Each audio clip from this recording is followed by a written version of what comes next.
good morning po sa ating lahat. Good morning po. Are you happy this morning? Say amen. Amen. Amen. Good morning po. Ayan. So let us prepare ourselves mga kapatid as we will start our morning service. So tawagin po muna natin si Kuya Edgar for our opening prayer. And after that, si Kuya Edgar sing for our congregational singing. Para matapos po tayo ng maga kasi bibisita tayo sa main church. Ano po? So, Kuya Edgar.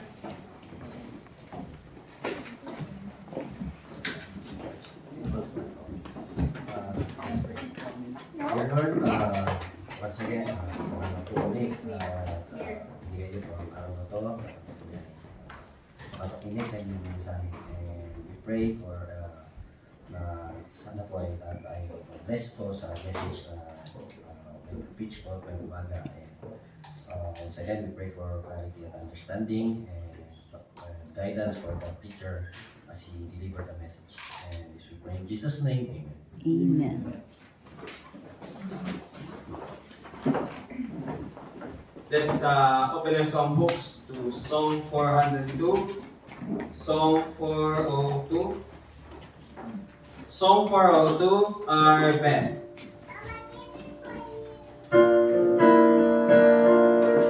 Hear ye the master's call on the first.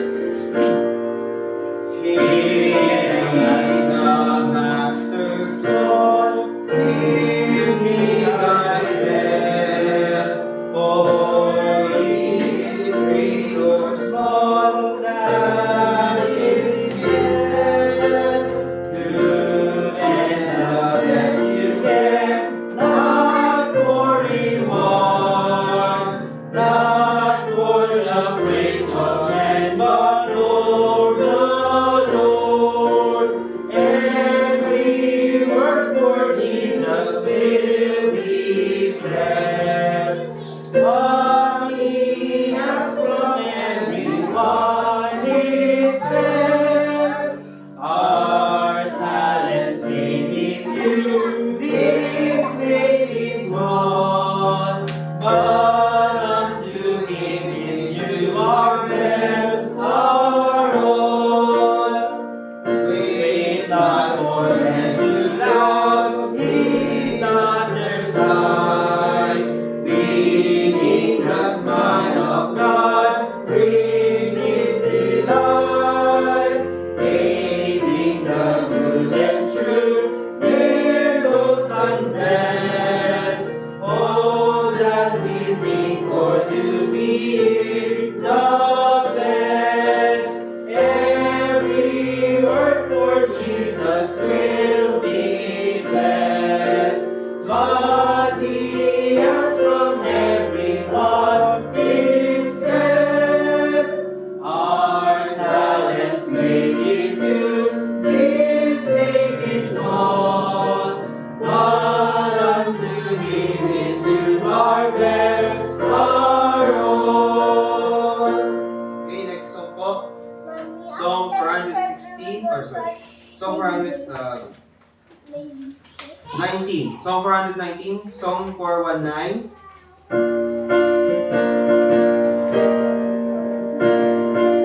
Sound the battle cry, see the foe is nigh.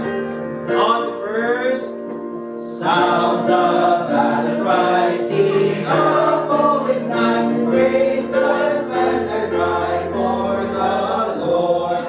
With your armor on, stand firm everyone. Rest your cause upon his holy word. Rouse and soldiers, rally round the banner. Ready, steady, pass the word along. Onward, forward,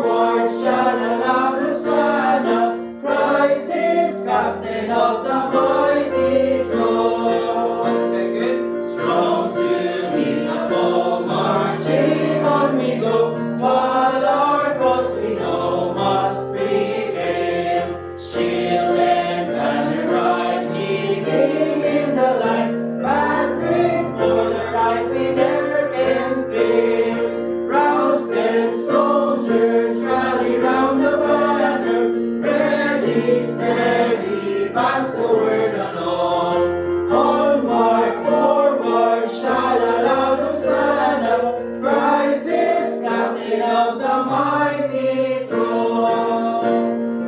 O thou God of all, hear us when we call, help us one and all by thy grace. When the battle's done and the victory's won, may we wear a crown before thy face. Roused and soldiers rally round the banner, ready, steady, pass the word along. Onward, forward, shalala, Hosanna, Christ is captain of the mighty throne.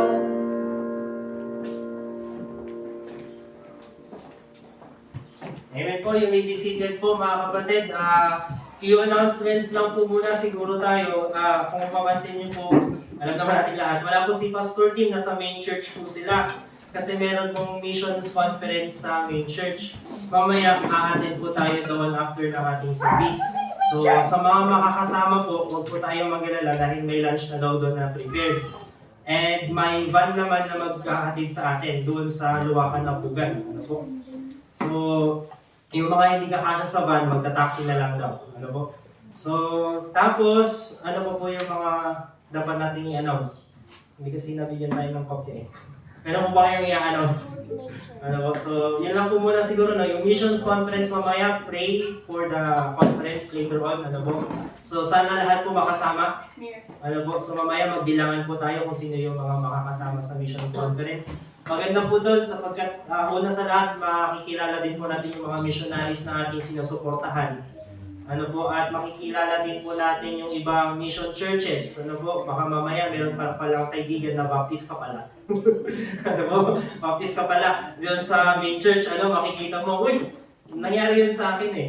May teacher ako doon na member ng main church doon dati. Alam mo, baptist ka pala.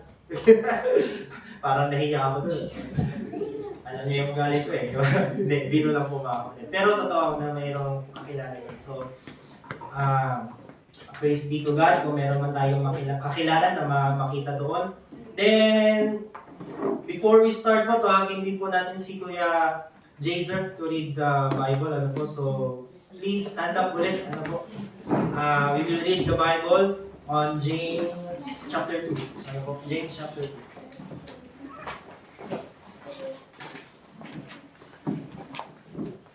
James chapter 2. Sundan niyo po ako sa inyong pumamata. In verse 1, My brethren, have not the faith of our Lord Jesus Christ, the Lord of glory, with respect of persons. If there came unto you to your assembly a man with a gold ring, in goodly apparel, and there came in also a poor man, in vile raiment, and ye have respect to him that weareth the great clothing, and say unto him, Sit thou here in good place, and say to the poor, Stand thou there, or sit under my footstool. Are ye not then partial in yourself, and are become judges of evil thoughts? Hearken, my beloved brethren, hath not God chosen the poor of this world, rich in faith, and heirs of the kingdom, which he hath promised to them that love him? But ye have despised the poor. Do not rich men oppress you, and draw you before the judgment seats? Do not they blaspheme that worthy name by the which ye are called? If ye fulfill the royal law according to the scriptures, thou shalt love thy neighbor as thyself, ye do well. But if ye have respect to the persons, ye commit sin, and are convinced of the law as transgressors. For whosoever shall keep the whole law, and yet offended in one point, he is guilty of all. For he that said, Do not commit adultery, said also, Do not kill. Now if thou commit no adultery, yet if thou kill, thou art become a transgressor of the law. So speak ye, and so do, as they that shall be judged by the law of liberty. For he shall have judged men without mercy, that hath showed no mercy, and mercy rejoiceth against judgment. What doth it profit, my brethren, though a man say he hath faith and have not works? can faith save him? If a brother or sister be naked and destitute of daily food, and one of you say unto them, Depart in peace, and be ye warm and filled, notwithstanding you give them not those things which are needful to the body, what doth it profit? Even so faith, if it hath no works, is dead being alone. Yea, a man may say, Thou hast faith, and I have works. Show me thy faith without thy works, and I will show thee my faith by my works. Thou believest that there is one God, thou doest well. The devils also believe and tremble. But wilt thou know, O vain man, that faith without works is dead? Was not Abraham our father justified by works when he had offered Isaac his son upon the altar? Seest thou how faith worked with works, and by works was faith made perfect? And the scripture was fulfilled which saith, Abraham believed God, and it was imputed unto him for righteousness, and he was called the friend of God. Ye see then how that by works a man is justified, and not by faith alone only. Likewise also was not Rahab the harlot justified by works, when she had received the messenger and had sent them out another way? For as the body without the spirit is dead, so faith without work is dead also.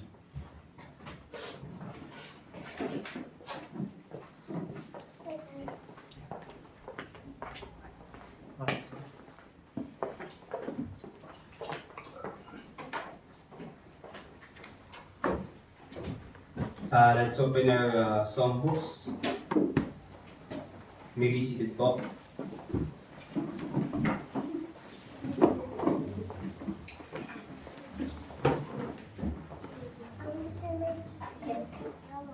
Psalm 441, Psalm 441.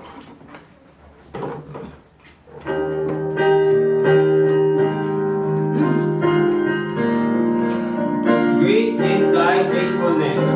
On the first, great is thy faithfulness, O God my Father. There is no shadow of turning with thee. Thou changest not, thy compassions they fail not. As thou hast been, thou forever wilt be. Great is thy faithfulness, great is thy faithfulness. Morning by morning, new mercies I see. All I have needed, thy hand hath provided. Great is thy faithfulness, Lord, unto me.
tomorrow.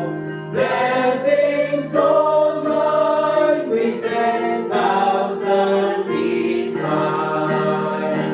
Great is thy faithfulness, great is thy faithfulness. Morning by morning, new mercies I see. All I have needed, thy hand hath provided. Great is thy faithfulness, Lord, unto me. And great is thy faithfulness. Wala po ba kayo napapansin mga kapatid? Merry Christmas. So, Merry Christmas po. Wala naman po masama sa pag-celebrate ng Christmas, no? As long as you acknowledge na hindi talaga yan yung birthday ni Jesus Christ. Ano po? Pero sineselebrate natin yan as a way na to remind us na a Savior has come. So, hindi po Christmas message yan. Ang message ko po, ano po, napansin ko lang dito kanina. So, Merry Christmas mga kapatid. Hindi kayo nagsiselebrate ng Christmas. Sige. So, doon po sa binasa natin, sa James chapter 2. Excuse me po. Sa James chapter 2 mga kapatid, no? Ang pag-aaralan po kasi natin ngayong umaga is justification by faith and by works. Ano po? So, justification by faith and by works. So, doon po sa James chapter 2, verse 20, basahin ko po, James chapter 2, verse 20, sabi po dyan, but wilt thou know, O vain man, that faith without works is dead? Was not Abraham our father justified by works, when he had offered Isaac his son upon the altar? Seest thou how faith wrought with his works? Nakikita mo daw yung kanyang pananampalataya ay nagkaroon ng bunga kasama ng kanyang works. And by works was faith made perfect. At sa pamamagitan daw ng gawa, yung kanyang pananampalataya ay nakumpleto. And the scripture was fulfilled which saith, Abraham believed God, and it was imputed unto him for righteousness, and he was called the friend of God. You see then how that by works a man is justified, and not by faith only? Scripture po yan, Bible po yan. Ibig sabihin, Word of God po yan, mga kapatid. Pero if you will turn to Romans chapter 4, buksan po natin yung Bibles natin sa Romans chapter 4. Mahalaga pong doctrine nito, mahalaga pong pag-aaral nito, dahil maraming Kristiyano ang confused patungkol dito. Doon sa Romans chapter 4, verse 1 to 5, basahin po natin, buklatin po natin yung Bibles natin para makita natin from the Word of God yung ating pinag-aaralan. Ang sabi po dito sa Romans chapter 4, verse 1 to 5. Sabi dyan, verse 1, what shall we say then that Abraham our father? So si Paul yung nagsasalita dito. Kanina si James. Sino yung ginawang example ni James? Si Abraham. Diba? Dito, sino yung ginawang example ni Paul? Si Abraham din. So we are talking about a one person, si Abraham. Sabi dito, what shall we say then that Abraham our father, as pertaining to the flesh, hath found? For if Abraham were justified by works, he hath whereof to glory, but not before God. For what saith the Scripture? Abraham believed God, and it was counted unto him for righteousness. That was also mentioned in James chapter 2. Tama ba? Binanggit din niya sa James chapter 2. Sabi, now to him that worketh is the reward, not record of grace, but of debt. But to him that worketh not, but believeth on him that justifieth the ungodly, his faith is counted for righteousness. Makikita po natin dito mga kapatid, James is saying that you see then how that by works a man is justified and not by faith only. Tapos makikita mo sa Romans chapter 4, na sabi ni Paul, but to him that worketh not, but believeth on him that justifieth the ungodly, his faith is counted for righteousness. Kung mapapansin niyo po, in superficial interpretation, yung superficial pag binasa mo ng unang beses, may contradiction. Nagko-contradict yung Bible. Bakit sabi ni Paul, justified by faith is okay na yon. Pero bakit sinasabi ni James, dapat may works din? Alam po? So, may contradiction ba ang Bible? Tandaan po natin mga kapatid. Remember that the Word of God cannot contradict itself. That's the basic of our doctrine, mga kapatid. Yung salita ng Diyos, hindi po magko-contradict yan. The Word of God is harmonious within its context. Harmonious. Spell harmonious, Kuya RJ. Tagalog ko na lang, mga kapatid. The Word of God, yung salita po ng Diyos ay buo. Diba? Mas shortcut na yung harmonious. Buo. Buo sa kanyang sariling konteksto. Ano po? So we need to read the Bible within its context. Huwag po natin kukuha tayo ng isang verse, tapos ipagkocontradict natin, hindi po. Ang pag-i-interpret po ng Bible is interpreting by its context. Ano po? Ano ba yung sinasabi ni Paul? Ano ba yung sinasabi ni James? Ano ba yung nais ipahiwatig ni Paul? Ano ba yung nais ituro ni James? Ano po? So pag-aaralan po natin yan. Kaya po ang title ng sermon natin is Justification by Faith and Justification by Works. So justified by faith and by works. So una muna sa lahat, ano muna yung justification? Big word yun, Kuya RJ. Ano yung justification? Justification, sa dictionary, is an act of absolution. Nakatulong ba yung meaning? Absolution, ano yun, Kuya RJ? Nagbibigay ka ng meaning, tapos ang bigat-bigat pa rin ng word. Di po? Justification is an act of absolution, which means an accused person is declared innocent. So sa korte, di ba po? Inakusahan ka. Si Kenyo, nagnakaw yan. Tapos nagbigay yung defense ng maraming ebidensya. May panahon na to, wala naman siya dito sa oras na to. Paano niyo magagawa yun kung wala siya doon sa lugar ng pinangyarihan? Sabi ng defense, Sabi ng judge, ano man. Sige, justified. Yun po ang justification. Declaring an accused person innocent. Ano po? In the theology of salvation, bibigyan mo ng word mo, Kuya Archie. So, mga kapatid, sa pag-aaral ng kaligtasan, po sa Biblia, sa kaligtasan po natin, ang ibig sabihin po ng justification, in the theology of salvation, that is God saving humanity from the penalty of sin or hell. Yung pagligtas ng Panginoon sa atin sa impyerno, ang isa rin na tawag po dyan ay justification. Di ba minsan natawag natin dyan salvation? Minsan natawag natin dyan sanctification. Minsan natawag natin dyan regeneration. Minsan natawag natin dyan born again. Pero isa rin sa tawag ng Biblia sa patungkol sa ating kaligtasan ay justification. Ano po ibig sabihin ng justification? Is the act of God declaring those who believe in the Lord Jesus Christ as their Savior innocent. Not in our own merits, but based on the merit of His Son's righteousness. So, maliwanag po yun na, justification is an act of God. Yan po yung gawa ng Panginoong Diyos na tayo po nagtiwala kay Panginoong Kristo ay tinawag na inosente. On what grounds? On the Lord Jesus Christ. Di ba? Si Jesus Christ, He came to this earth. He lived a perfect life, di ba? Namuhay siya ng perfecto. Di ba yung sinishare natin sa gospel? And then, He died on the cross, He was buried, and rose again.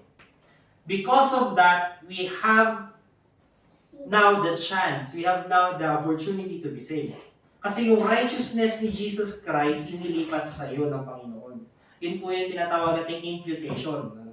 Yung kinikredit ni God, yung righteousness ni Jesus Christ sa iyo.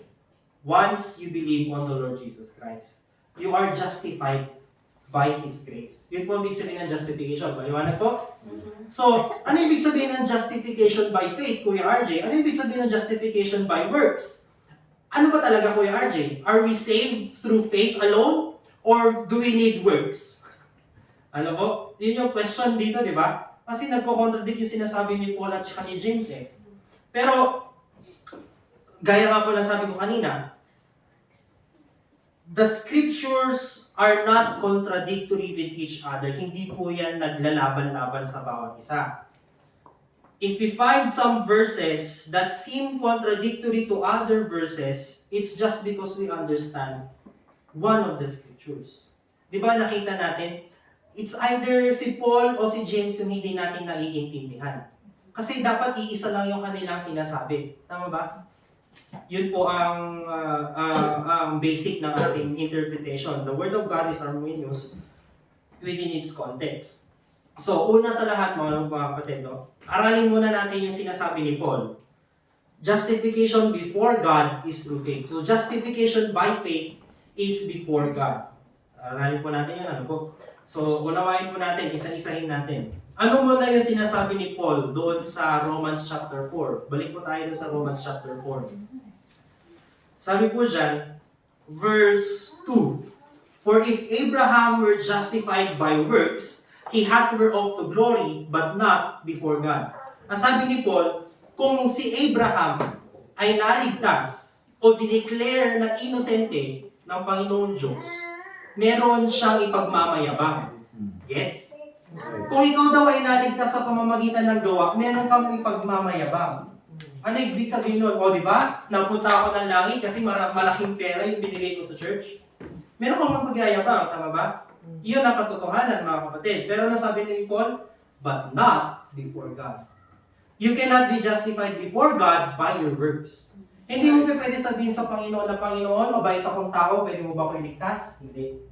You cannot be saved by works. Yun po ang sabi ni Paul, di ba?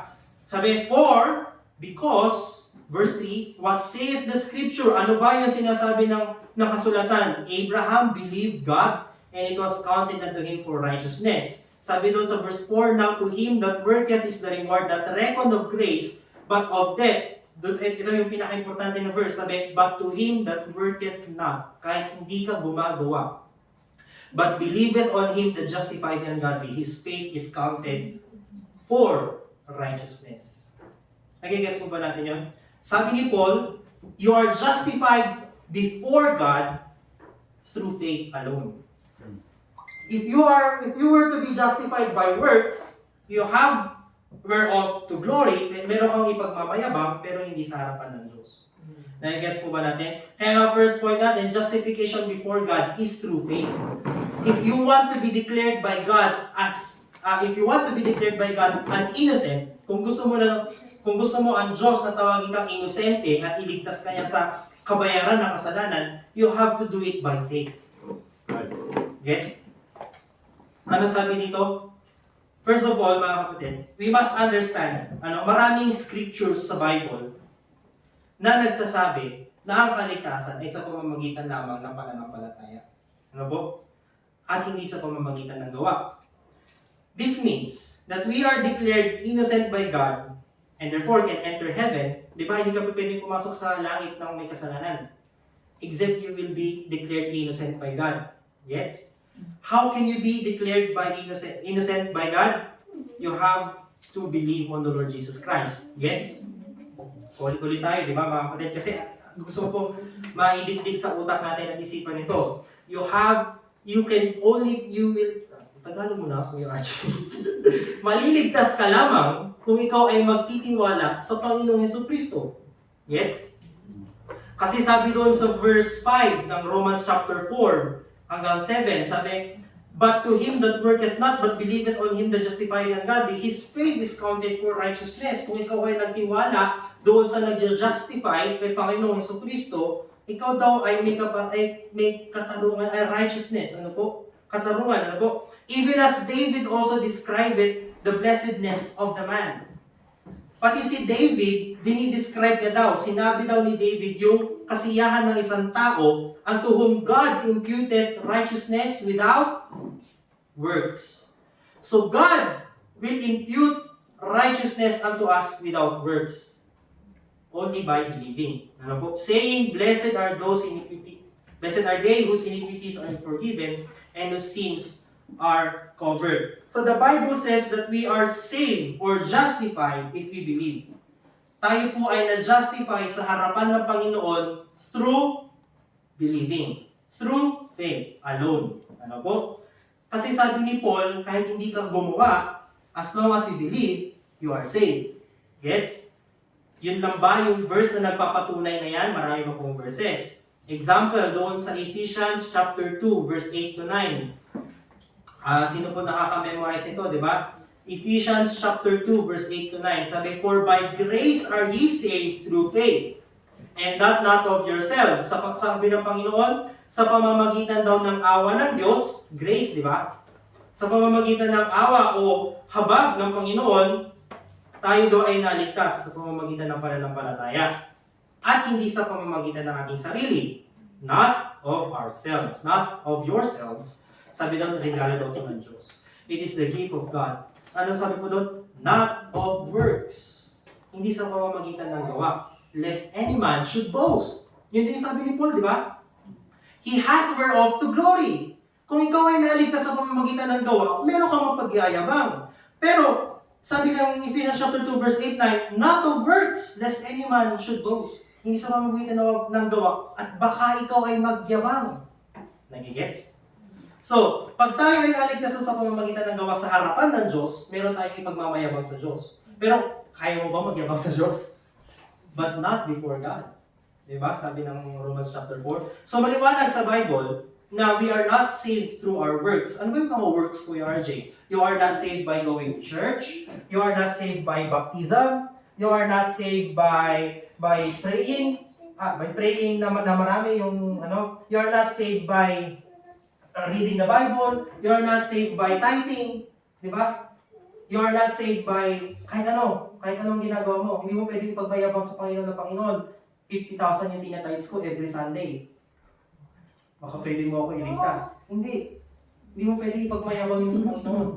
Di ba? You are not saved by works. Sabi po dito, Titus chapter 3 verse 5. Ito pa yung verse na nagpapatunay dyan. Titus chapter 3 verse 5. Sabi, not by works of righteousness which we have done, but according to His mercy, He saved us, by the washing of regeneration and renewing of the Holy Ghost. Ano sabi po doon? Not by works of righteousness which we have done. Hindi daw sa pamamagitan ng gawa ng ating mabubuting gawa. Ang ulit-ulit, ano? Hindi sa pamamagitan ng mabuting gawa na ating nagawa, but according to His mercy, He saved us. Pero sa pamamagitan ng Kanyang awa, tayo daw ay naligtas. So, maliwanag sa Bible, that whosoever shall call upon the name of the Lord shall be saved. Ang sabi ni Paul din, but believe on the Lord Jesus Christ and thou shalt be saved. Hindi niya sinabi na believe on the Lord Jesus Christ and do good works. Hindi po, di ba? So, only by believing you will be justified before God. Ang sabi pa po dun sa Romans chapter 3, verse 20, basahin natin, ano? Romans chapter 3, verse 20. Therefore, by the deeds of the law, there shall no flesh be justified in His sight. Ano sinasabi ng Bible? Therefore, by the deeds of the law, yung mga gawa ng batas. Ano yung batas na tinutukoy dito? Example, yung 10 Commandments. Ano? No, there shall no flesh be justified in His sight. Alam niyo po kasi kung paano maligtas sa pamamagitan ng batas. Kailangan mong gawin lahat yun. At kailangan mong gawin yun araw-araw. At sabi pa nga doon sa James chapter 2, diba, kapag nagkamali ka lang ng isa, guilty ka na sa lahat ng law. Kaya mong gawin yun? Hindi mo pwedeng gawin yun. Kaya nga sabi ng Bible, by the deeds of the law, there shall no flesh be justified in His sight. So sa harapan ng Diyos, you cannot be justified by works. Ano po? You can only be justified by faith through the Lord Jesus Christ. Gets po ba natin yun? For by the law is the knowledge of sin, verse 28, sabi dyan, Romans 3:28, therefore we conclude that a man is justified by faith without the deeds of the law. Paano tayo ma-justify? Paano tayo ma-declare innocent sa harapan ng Diyos? Only by believing. Only by faith. Maliwanag sa Bible. Tama po ba? So salvation or justification before God is solely through faith. Hindi mo pwede sabihin sa Panginoon na, Panginoon, nagsisimba ako araw-araw. Panginoon, di mo ba nakikita yung ginagawa ko? Ang aga-aga ko sa church, tapos di mo ba ako iniligtas? Hindi pa pwedeng gano'n. Diba? Only by faith. We cannot earn God's declaration of innocence through our own efforts or good deeds. It is only by believing in the Lord Jesus Christ that we are declared righteous. Dahil sa righteousness ng Panginoon Kristo, inimpute niya sa'yo, nilagay niya sa'yo. Kaya ka naligtas. Yes? Kaya sa harapan ng Diyos, ikaw ay inosente sapagkat ang kanyang anak ay namatay para sa'yo. Sa pamamagitan lang ng kanyang awa. Tama po ba? Okay, gets natin yun ha. Walang tanong? Mamaya kayo magtanong. The moment we place our trust in Jesus Christ, God, in His grace, imputes us with the righteousness of His Son. Yun po yung sinasabi ko kanina. It is Christ's perfect righteousness, not our own, that justifies us before God. Bakit? Kasi sabi sa Isaiah chapter 64 verse 6, ano sabi doon? But we are all as an unclean thing, and all our righteousnesses are as filthy rags. And we all do fade as a leaf, in our iniquities like the wind have taken us away. Ano sabi doon sa Isaiah 64 verse 6? Yung mga righteousnesses, yung lahat ng mga mabubuti mong gawa, ano yan sa harapan ng Diyos? Maruming basahan. Hindi ito, ano? Maruming basahan. Ano po? Sino dito yung gustong gawin pa niyo yung maruming basahan? Ayaw natin, di ba? Ganun din po ang Diyos. Ayaw niyo na mabuting gawa mo, sapagkat ang sabi ng Biblia, there is none good, no not one. Sa harapan ng Diyos, sa harapan ng Diyos, hindi ka mabuti. Di ba? There is none that seeketh God, not one. Di ba? So, maliwanag. Ano po? We are only justified by faith before God.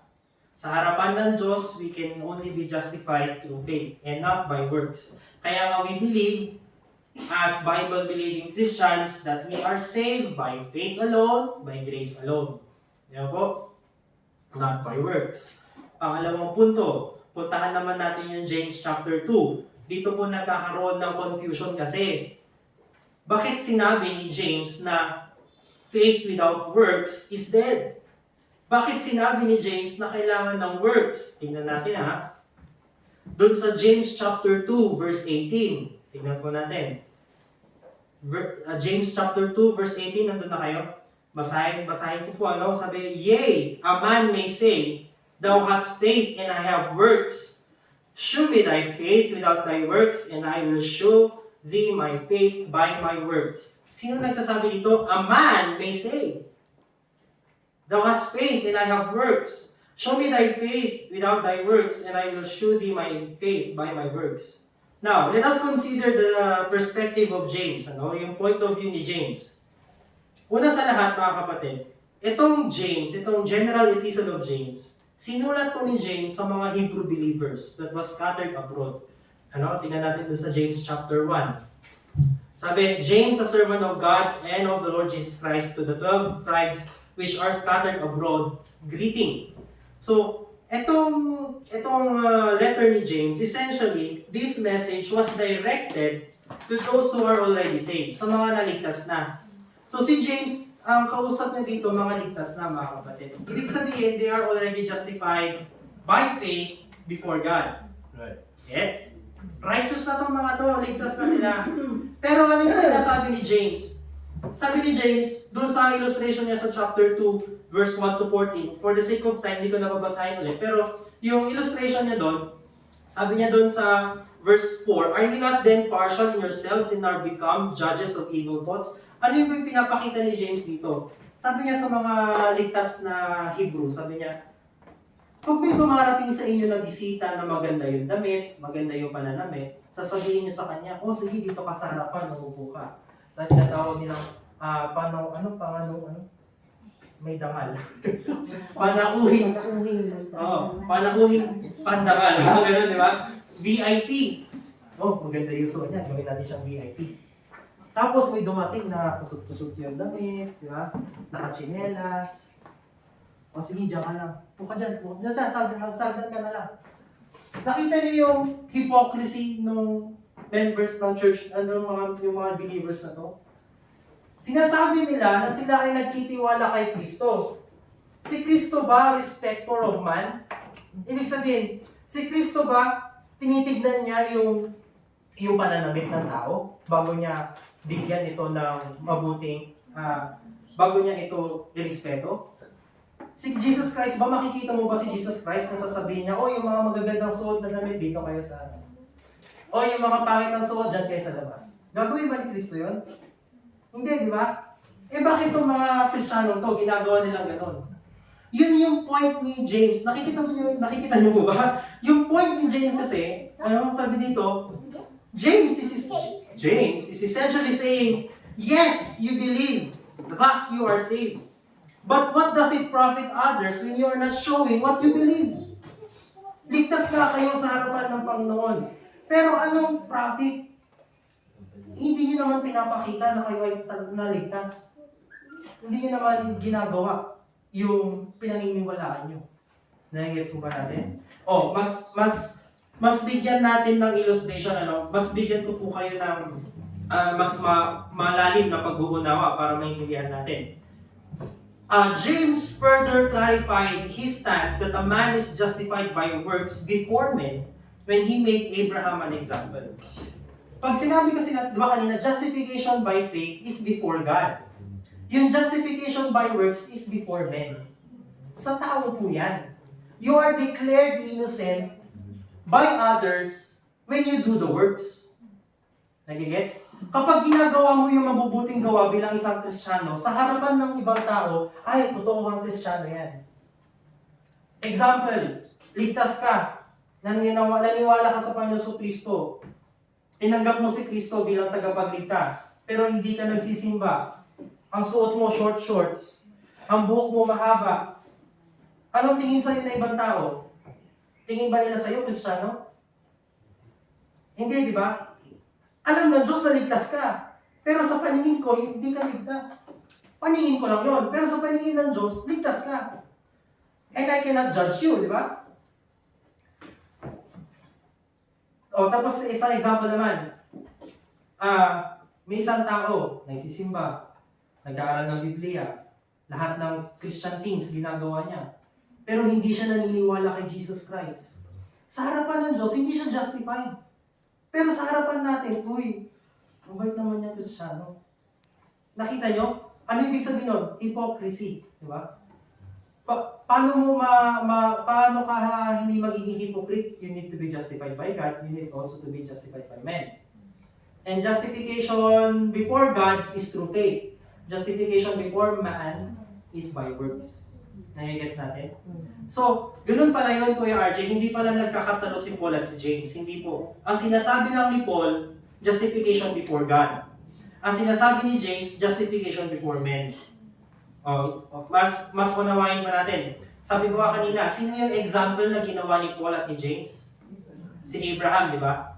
Okay, saliksikin natin yung buhay ni Abraham. Gets? Tignan natin yung buhay ni Abraham para mas maunawaan natin yung point ni Paul at saka point ni James. Gets? Okay. So, balik tayo dun sa Romans chapter 4 verse 2. Romans chapter 4 verse 2. Babasahin ko po yung James chapter 2 verse 20, James chapter 2 verse 20, ang sabi dyan, "But wilt thou, O vain man, that faith without works is dead? Was not Abraham our father justified by works when he had offered Isaac his son upon the altar?" Ano sinasabi ni James? Alam niyo ba na faith without works is dead? Mamaya, uunawain po natin yung phrase na yun, Pero ito muna, explain ko muna to. Was not Abraham our father justified by works? Kailan daw na-justify si Abraham sa pamamagitan ng gawa niya? Nung inalay niya si Isaac. That was the time he was justified by works before men. Gets? Pero nung sabi ni Paul, Romans chapter 4 verse 2, "For if Abraham were justified by works," kung si Abraham daw ay na-justify sa pamamagitan ng gawa, "he hath whereof to glory, but not before God." So during the time na si Abraham ay i-offer niya si Isaac, hindi po yun yung time na naligtas siya. Hindi po yun yung time na naligtas siya sa harapan ng Diyos. Yun po yung time na napakita niya na yung kanyang pananampalataya. Nagets? Kasi basahin natin sa Genesis chapter 15. Ano po? Genesis chapter 15. Makikita po natin dito sa Genesis chapter 15, yung point in time, yung point in the time of Abraham, ano? Point in the life of Abraham, kung kailan siya naligtas. Sa Genesis chapter 15, ang sabi po doon ng Panginoon, ng Biblia, verse 15, chapter 15, verse 6, sabi, and he believed in the Lord, and he counted it to him for righteousness. Yun din yung sabi ni Paul, di ba, sa Romans chapter 4. Ano sabi ni Paul doon sa Romans chapter 4? Was not Abraham our father? Romans chapter 4, verse 3. For what saith the scripture? Abraham believed God, and it was counted unto him for righteousness. Saan nang galing yun? Sa Genesis chapter 15, verse 6. Ang sabi ng Biblia, and he believed in the Lord, and he counted it to him for righteousness. That was the time Abraham got saved. Dito po naligtas si Abraham. Why? Because he believed on the Lord. Ano sabi ng Panginoon? Whosoever shall call upon the name of the Lord shall be saved. This was the time Abraham called upon the Lord, therefore he was justified before God. Pero ano yung sinasabi ni James? Doon sa James chapter 2, balikan po natin, ano? Babasahin ko na lang po. Buksan niyo po yung Genesis chapter 22. Genesis chapter 22. Basahin ko po yung James chapter 2. Sabi, verse 21. Was not Abraham our father justified by works when he had offered Isaac his son upon the altar? Kailan daw Kailan daw na-justify si Abraham sa pamamagitan ng gawa? Nung inalay niya si Isaac.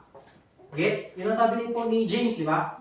Pero ano yung sinasabi ni Paul? Kailan daw siya naligtas? Genesis 15.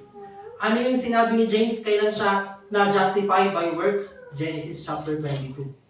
Years apart. Nagigets niyo po ba yung point ko dito, mga kapatid? After the salvation of Abraham, doon sinabi ni James na na-justify siya by works. Because he was justified before men. Nagigets? Pero Abraham was justified before God years before he offered up Isaac. Nagigets natin? So, two different events ang tinutukoy ni Paul at tinutukoy ni James. Nagigets? Kasi nga, justification by faith before God is different from justification by works before men. Nagigets po ba natin? So, ang kaligtasan po natin, mga kapatid, nandiyan po sa Genesis chapter 22, nandun na po ba tayo? Anong sabi dyan? Chapter 10, and Abraham stretched forth his hand and took the knife and to slay his son. So maliwanag po sa Biblia na si Paul at si James were referring to different events of Abraham's life. Yung totoo na si Abraham yung example nila, tama? Pero magkaibang event yung kanilang example. Si Paul, yung event na kanyang tinutukoy, ay yung kaligtasan ng kaluluwa niya. Yung kaligtasan ni Abraham sa impyerno. Pero yung si James, ang tinutukoy niya, yung justification niya sa harapan ng tao. Kasi, nung time na in-offer up ni Abraham sa Isaac, nakita natin na, ay, matindi talaga yung pananampalataya ni Abraham. Doon natin na-declare na innocent si Abraham, di ba? Grabe talaga yung pananampalataya ni Abraham. Kaya niyang i-offer yung kanyang sariling anak. Pero sa harapan ng Diyos, alam na ng Diyos na he was justified before God kasi nga naniniwala na siya doon sa Genesis 15. Nagigets po ba natin? So, different events, ibig sabihin, different aspects of justification. Anong point mo, Kuya RJ? Ang point po dito, mga kapatid, ang ibig sabihin po ng faith without works is dead. Maaaring ikaw ay ligtas. Pero kung wala kang mabubuting gawang ginagawa, anong pakinabang? Oo, pupunta ka ng langit. Pero anong pakinabang sa ibang tao at sa'yo kung hindi ka gagawa ng mabubuting gawa? Yes. Marami kasing nagsasabi ngayon, nagtuturo na pag ikaw ay ligtas, automatic na meron ka daw mabubuting gawang magagawa. Automatic yan. Sinasabi nila, hindi naman nagtatides yan, ibig sabihin hindi ka ligtas. Kasi hindi ka nagtatides eh. Hindi po yun ang basihan ng kaligtasan, mga kapatid. Ang basihan ng kaligtasan is either you trust in the Lord Jesus Christ or not. Yun lang po ang basihan ng kaligtasan. Pero kasi, tayong mga tao, ang hilig natin maghusga. Ano? Ang hilig natin maghusga. 5 taon na yan sa church. Hindi pa rin nagbabago. Di ba? Ibig sabihin, hindi na siya ligtas. Hindi po, ligtas po yan sa harapan ng Diyos sapagkat nagtiwala siya kay Panginoon Kristo. Pero sa harapan ng tao, hindi masabi-sabi na, ay, ang bait naman niya. Nagigets mo ba natin yung point natin? Kaya nga sinabi ni James na faith without works is dead. Balikan po natin sa James chapter 2. No? Hindi po, si James hindi niya tinutukoy yung kaligtasan ng ating kaluluwa. Ang tinutukoy ni James ay yung justification natin before man. Before others. James chapter 2, verse 26. For as the body without the spirit is dead, so faith without works is dead also. Sabi kasi nung iba, ang ibig sabihin daw ng faith without works is dead. Ang ibig sabihin nun, hindi daw non-existent daw yung hindi daw pwede na meron kang pananampalataya tapos wala kang gawa. Pwede po yun, mga kapatid. That's the reality of life.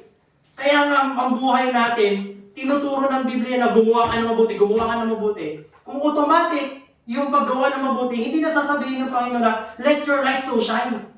Automatic naman na pala eh. O bakit ka pa mag-aaral ng Biblia kung automatic din pala yung mabubuting gawa kung ikaw ay ligtas na? Nagigets ba natin yun? Huwag tayo naniniwala sa social media na kung ano ng mga sinasabi nila na kung totoong ligtas ka talaga, nagsusulminin ka dapat. Hindi po. Tama na magsulminin ka, dapat lang na magsulminin ka, dapat lang na mag-tithes ka, dapat lang na maging mabuti ka, dapat lang na pumunta ka ng church. Dapat lang na gawin mo lahat ng mga bagay na dapat mong gawin bilang sa Kristiyano. Pero it doesn't mean na kapag hindi mo ginagawa yun, hindi ka ligtas. Bakit? Ano yung basis ng salvation natin? Only by believing in the Lord Jesus Christ. That's it. Marami kasi nagtuturo na, si Brother Archie hindi naman nagsusumili niya, baka hindi naman talaga ligtas yan.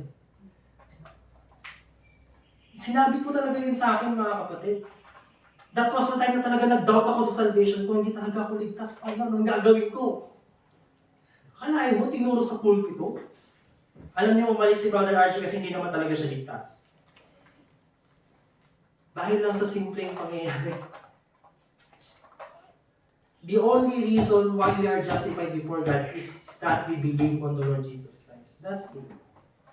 Pero yung sinasabi ng Panginoong Kristo, yung sinasabi ni James nito na faith without works is dead. Ibig sabihin lang nun, ano yung example niya? For us, the body without the spirit is dead. Para kang bangkay na wala kang productivity. Di ba? Walang pakinabang. Yung bangkay na aso, may pakinabang pa ba sa'yo? Ililibing mo na lang yan, di ba? Wala na pakinabang, patay mo eh. Eh yung faith mo, pag wala daw gawa, ligtas ka, pupunta ka ng langit. Pero, does your faith edify others? Does your faith builds up others? Nagigets mo ba natin? Kaya nga, sabi ng Biblia, let your light so shine before men, that they may see your good works and glorify your Father which is in heaven. Kaya nga po, paalala ng Panginoong Kristo na kailangan natin gumawa ng mga mabubuting gawa para maipakita sa ibang tao yung kabutihan ng Diyos sa ating buhay. Hindi ko po sinasabi, mga kapatid, na hindi ko po sinasabi na, kahit naman pala anong gawin natin, ligtas tayo eh. Baka maraming magsasabi sa atin, I don't care what others think, as long as I believe, I am saved. I can do anything I want. Hindi po yun yung lesson natin. Ang lesson po natin ngayon is do the works so that others may glorify your Father which is in heaven. Nai-gets po ba natin? Oo, ligtas ka, kapatid. Oo, ligtas ka. Pero you have to do the works. You have to do good works in order for others to believe also. Di ba yun ang sabi ni Matthew chapter 5 verse 16? Let your light so shine before men that they may see your good works and glorify your Father which is in heaven. And glorify your Father which is in heaven. Paano natin napapasaya ang Ama?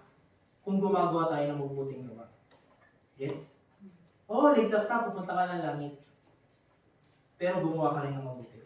Kaya nga sabi ng Panginoon Kristo, di ba? Babalik ako na meron akong reward. Reward. Ngayon, kung automatic yung good works, magbibigay pa ba ng reward ng Panginoon? Automatic pa rin pala eh. Bakit siya magbibigay ng reward? Kasi nga effort yun eh. Effort na gumawa ng mabubuting gawa. Di ba? Uy! Si brother ganito, nagsosoul winning. O sige, bibigyan natin siya ng crown of rejoicing. Di ba? Effort kasi yung good works, mga kapatid. Ang nais po ng Panginoon, magkaroon tayo ng effort sa buhay natin. Gawin natin yung dapat natin gawin. Nagigets mo ba natin? Isa pa, hindi ko na-address. Isa pa, doon kay Abraham, di ba? Different events yung tinutukoy ni Paul at saka ni James, di ba? Isa pang patunay doon, si Abraham, naligtas siya bago siya natuli. Basahin niyo na lang po, pero sabihin ko na lang. Si Abraham, na-justify before God bago pa siya natuli. Pero nung tinuli na siya, nung sinircumcise na siya, before circumcision, naligtas na siya. Tumawag na siya sa Panginoon para sa kaligtasan. Pero kung babasahin niyo yung Genesis chapter 17, di ba Genesis 15, naligtas siya? Genesis chapter 17, ang sabi ng Panginoon, bilang covenant, sige, mag-circumcise ka pati yung mga anak mo.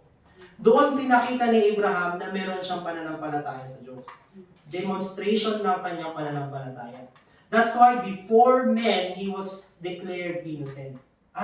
Ligtas nga talaga si Abraham. Nagigets po ba natin yung lesson natin, mga kapatid? Yeah. Justification before God is through faith alone. Huwag po tayong huwag tayong mapapaloko. Huwag tayong magpapaloko sa iba na nagsasabi na kung totoo kang ligtas, dapat nagiging maayos yung buhay mo. Hindi po. Hindi naman automatic yung magiging mabuti ka eh. Kung meron lang automatic, yung mag-isip ka ng masama. Automatic yun eh. Yung mag-isip ka ng masama. Di ba sabi sa Bible, a foolish thought, is sin. Di ba? Yun yung automatic.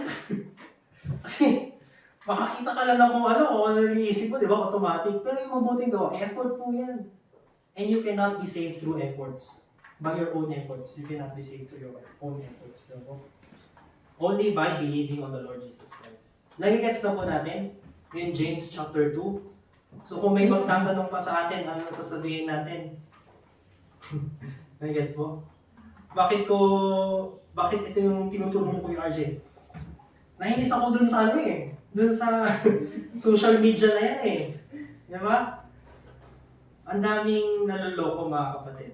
Because of hindi nila na-interpret yung Bible ng maayos. At meron talaga yung mga tao na nanloloko talaga ng tao. Bakit? Kasi ito po yung ginagamit ng karamihan para makahuthot ng pera sa ibang tao. Uy, hindi ka lang bibigyan ng test, hindi ka talaga ligtas. Ngayon, matatakot ka naman. Matatakot ka naman na magbigay ng pera talaga. Una. Basta maligtas na ako. Nangigets yun mga kapatid? Yung doon sa Sunday school natin, yung great calm na sinasabi, yung great assurance na meron tayo, if we believe on the Lord Jesus Christ, we are saved. This is my story, this is my song. We are saved through faith alone, mga kapatid. Huwag tayong matakot. Pero hindi ko sinasabi na huwag kayong mag-tights, Mag-tights. Kasi nga, we are constrained by the love of God, sabi ng Biblia. Meron tayong pagmamahal, meron tayong effort, meron tayong pagkukusa na magbigay. Not because we are afraid na baka hindi tayo ligtas, but because we are saved. We are doing good works because we are saved. We are not doing good works because we want to be saved. Nagigets? Also, we are doing good works for others to be edified. Di ba yung mga kabataan na nakikita sa atin, uy, si Kuya Kenom, lagi siyang maaga sa church. Ako nga rin, magiging maaga sa church. Di ba, nagigets niyo ba yun, mga kapatid? Na kapag nakikita ng mga kapatiran natin yung good works mo, maka-edify din sila, mabibuild up din sila.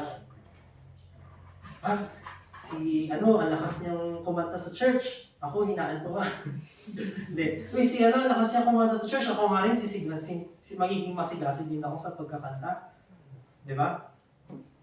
Uy, grabe naman si brother, nagpakain siya, oh. Ako nga din, next. Nagigets po ba natin, mga kapatid? Di ba? Gets? Gets. So, ang sabi ng Panginoon sa Kristo, ay sabi ni Peter, 2 Peter chapter 1 verse 5. Last two verses na lang po tayo. 2 Peter chapter 1 verse 5. And beside this, giving all diligence, sabi diyan, add to your faith virtue, and virtue knowledge, and to knowledge temperance, and to temperance patience, and to patience godliness, and to godliness brotherly kindness, and to brotherly kindness charity. Nakita niyo yung progression ng mabubuting gawa natin? May faith ka, di ba? Now, add to your faith virtue. If you already have virtue, add to your virtue knowledge. If you already have faith, virtue, knowledge, add to your knowledge temperance. Add to your temperance patience. Add to your patience godliness. Add to your godliness brotherly kindness. Add to your brotherly kindness charity or love. Effort po yan, mga kapatid. Hindi po basta-basta na overnight, mahal mo na yung kapatiran mo. Hindi po. Mahirap din kaya magmahal ng may anglit. Mahirap din kaya magmahal ng ibang tao, di ba? Hindi ko lang po, no? God wants us to add, paki-edit na lang, God wants us to add our faith good works in order to build up others. If we demonstrate our faith, others who are looking up to us will greatly benefit, for they will have an example on how to live the Christian life as what the life of Abraham taught us. Sa buhay ni Abraham, nakita natin, di ba? He believed on the Lord Jesus Christ, therefore he was saved. Pero paano tayo na-encourage doon sa buhay ni Abraham? That's when he offered up Isaac. Ganun din sana sa buhay natin. Yes, merong time na tayo ay naligtas. That's good, that's great. Ligtas ka na. Amen, pupunta tayo na namin. Amen? But then again, after that, nilagay ka ng Panginoon Kristo dito para gumawa ng mabuting gawa. Nang sa gayon, makita din ng ibang tao kung gaano kabuti ang Diyos sa buhay mo. Kasi kung ang balak na ng Panginoon iligtas ka, tapos kunin ka niya lang, hindi sana nung time na tumanggap ka kay Kristo, na pumunta ka na sa langit agad. Di ba? Pero hindi po. Namuhay pa tayo ng ilang taon, namuhay pa tayo ng ilang dekada. Bakit? God wants us to let our light so shine. Ganon din po yung prinsipyo na tinuturo ni Jesus Christ sa Matthew 23 verse 26. Matthew 23 verse 26. Ano sabi doon? Thou blind Pharisee, cleanse first that which is within the cup and platter, that the outside of them may be clean also. Ano yung prinsipyo na tinuturo ni Jesus Christ dito? Tayo ay ligtas, di ba? Nasa atin ang banal na spirito. After that, dapat yung panlabas na behavior natin, maging malinis din sana. Yan po yung tinatawag natin sanctification. After justification, ngayon na. On process na yung sanctification mo. Dapat. Nagigets po ba natin? So, maliwanag po, walang contradiction sa Bible, tama? Hindi siya nagko-contradict, di ba? Yes, we are justified by faith. Yes, we are also justified by grace. But, we are justified by faith before God. We are justified by works before men. Yes? Anong encouragement ng morning service natin ngayon? Do the good works. Do the works, mga kapatid. Ewan po? Effort yan, mahirap yan, but we must strive to do good works. Amen? Not because we wanted to be saved, but we are already saved. Nakikits? Ganoon din naman si Abraham eh. Alam niyo dun sa Hebrews chapter 11, alam niyo po kung anong rason kung bakit naging malakas yung loob ni Abraham na i-offer si Isaac. Kasi meron siyang pananampalataya. Ano yung pananampalataya niya? Naniniwala siya na kaya niyang buhayin ulit si Isaac. Nabasa niyo ba yun sa Bible? Hebrews chapter 11, natingnan lang po natin sa gitna. Kasi kung babasahin mo sa Genesis, parang ang ano naman, bakit gano'n yung ginawa ni Abraham? Akalain mo yun, sarili niyang anak, ibibigay niya. Hindi niya ba mahal si Isaac? Pero kung babasahin niyo po yung Hebrews, sabi dun sa Hebrews chapter 11, naalala ko lang itong verse na to. Sabi niya, Hebrews chapter 11, verse 19, verse 17, by faith, Abraham, when he was tried, offered up Isaac. And he that had received the promise offered up his only begotten son, of whom it was said, that in Isaac shall thy seed be called, accounting that God was able to raise him up, even from the dead, from whence also he received him in a figure. Ano yung pangako ni God kay Abraham sa pamamagitan ng Isaac, magiging tatay ka ng libo-libong tao. Pero, bigla na lang sinabi ng Panginoon na, Abraham, i-offered mo nga si Isaac doon dito. Ngayon, si Abraham, siguro, nang iniisip niya. Bakit gagawin yun ang pangako niya sa pamamagitan ng Isaac? Magkakaroon ako ng bilyon-bilyon ng anak. Siguro kaya ni God na buhayin ulit si Isaac. Sige, gagawin ko na. Yun yung pananampalataya ni Abraham. Hindi natin nakikita yun. Hindi nga natin nabasa sa Genesis eh. Hindi natin alam yung puso ni Abraham that he believed on the Lord. Pero nakita natin yung pananampalataya ng Abraham nung siya ay in-offer niya si Isaac. Accounting that God was able to raise him up even from the dead. Nagets nyo? Wala pa nagtuturo kay Abraham tungkol sa resurrection that time. Wala pa, hindi pa tinuturo yung resurrection dati kay Abraham. Pero naniniwala na siya na kayang buhayin muli ng Diyos si Isaac. Kung in-offer niya lang si Isaac. Kaya niya gawin. Nagets? That was the time Abraham was justified before men. Doon niya na-demonstrate yung kanyang pananampalataya. Yun din po ang encouragement sana sa ating buhay. Demonstrate your faith. Diba? Kaya nga sabi ko sa James chapter 2, diba? For a man may say, saan na yung kopya ko?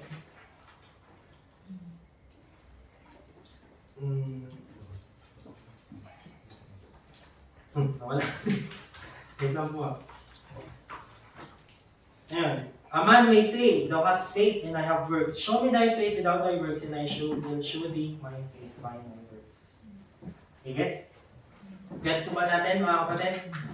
Young people it doesn't mean na gagawin na natin yung gusto natin. Ngayong ligtas na tayo. Whole another sermon na naman yun. Baka tayo ay paluin ng Panginoon. Diyan yung chastisement ng Panginoon. Let's all stand up po and let's pray. As we pray, mga kapatid, ihanda na rin po natin yung offerings natin and tithes. Mag-tithes po Okay. So, tithes and offering, mga kapatid.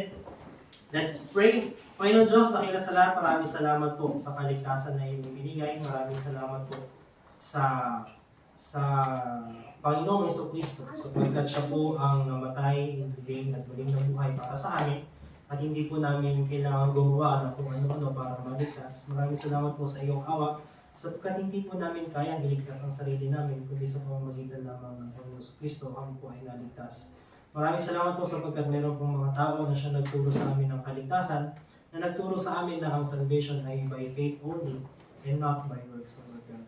But then again, Panginoon, bilang mga ligtas, Panginoon, kami po yung nananalangin na nawa po, matutunan din po namin na gumawa ng mga mabubuti, nang sa gayon may pakita rin po namin sa ibang tao, lalo na po sa mga hindi mananampalataya, kung paano ka naging mabuti sa aming buhay, Panginoon Diyos.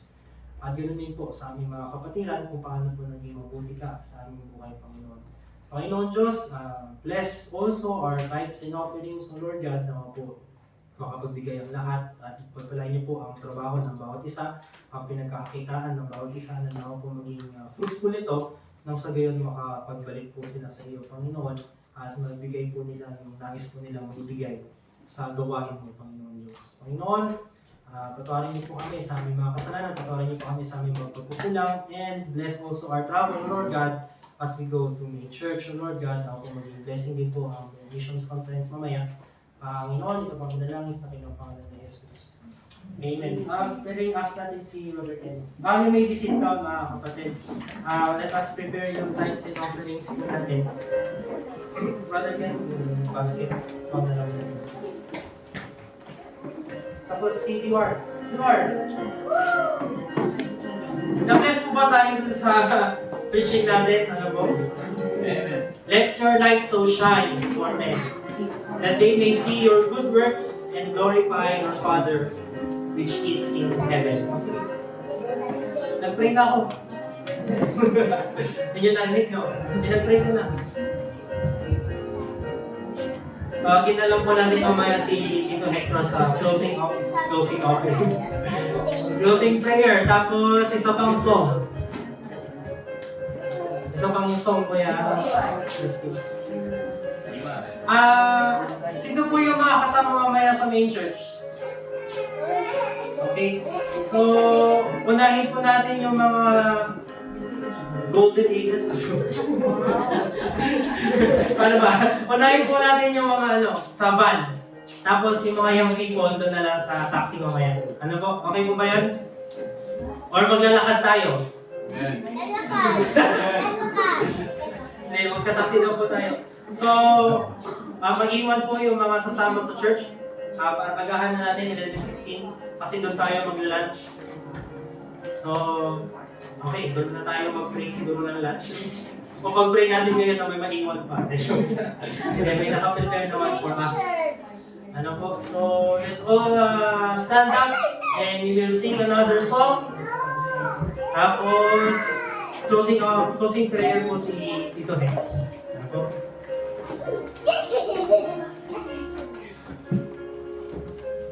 Let's open our songbooks to Psalm 449. Psalm 449.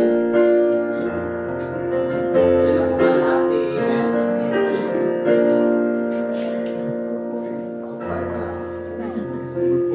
Okay, Psalm 449, dwelling in Beulah land, far away the noise of strife on the first.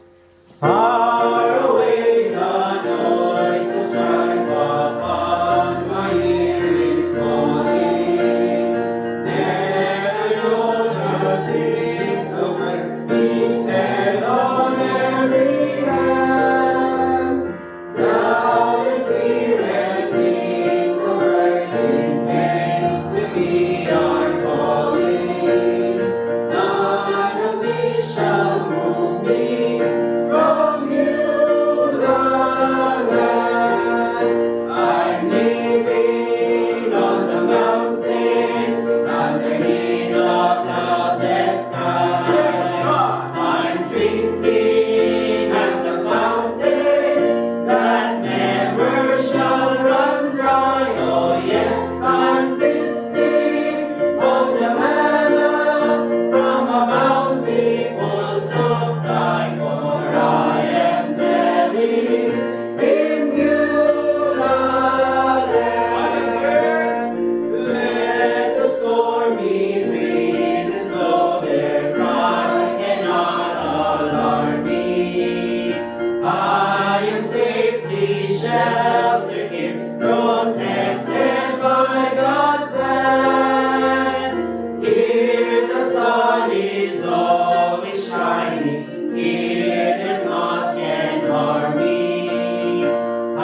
As I see the way He planned, dwelling in the Spirit, here I learn of full salvation.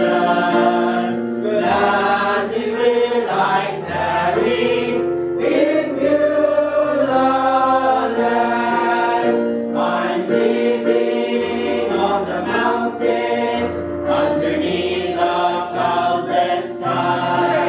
I'm drinking at the fountain that never shall run dry. Oh yes, I'm feasting on the manna from a bountiful supply, for I am dwelling in Beulah land. Amen.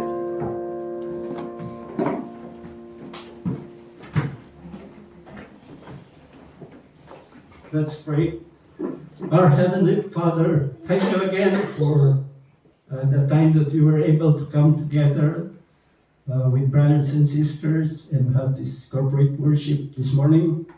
Thank you, Lord, that even as our pastor was preaching at the other side at the main church, we have our brother RJ to teach and preach to us. Thank you, Lord, that your word continues to speak to our hearts, continues to teach us. So, Father, as we go out at your house, glorify your name, and we can let our light so shine. Thank you that you're good to us, and you will continue to let your Holy Spirit be our guide and to lead us and to fill us. We ask this in Christ's name. Amen. Amen.